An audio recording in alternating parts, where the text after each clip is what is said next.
Može. Bravo, hvala i. Evo, prvi 100 splitskih obitelji počinje sa Cipci, Cindro, Tartalja, Grizogono, Alujević, Jelaska, Pavaca, Kambi i tako dalje. I tu je naznačeno njihovo porijeklo i godina spominjanja njihove obitelji.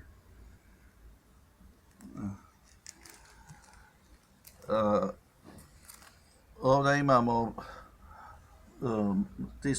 slikano 1890. Paško Matošić, inženjer Dane Matošić, Antica majka rođena Poduje i kćer Neda Matošić, udata Šoljan.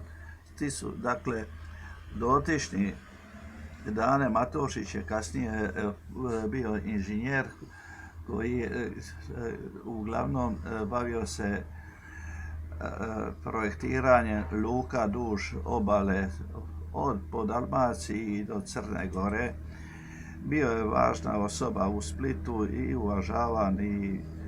A recite mi, ova Matošićeva današnja ulica, kome je posvećena? To nije njemu, nego jednostavno obitelji Matošić koji su tu stanovali. A inače, on je otac Mirjanine, Snježane i pokojnoga ovoga iz SDP-a Matošića, šta je umra, Danimira. Ovdje vidimo na Marijanu 1900. ili 1905. Ante Matošić, Sofija, druga supruga, Katica, sestra i tako dalje. Znači, znali su se i ona vremena rastavljati.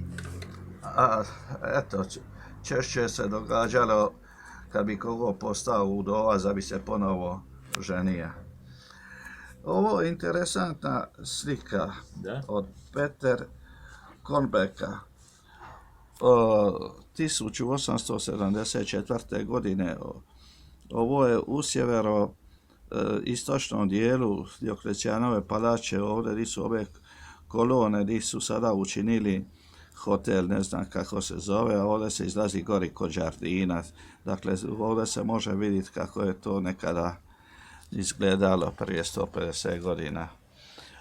Ovo su nakiti koji stari Splićana, nošnja i tako raznobojna.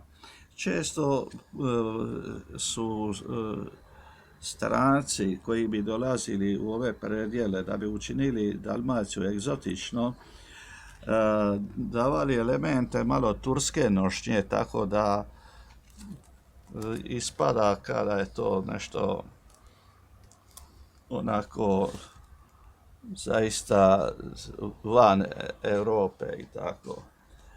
Evo nas neki detalji, ovo je sa pijace ispod Ure. Evo vidimo 1782. već je bila naciknuta ova sfinga. Ovo su različite nošnje.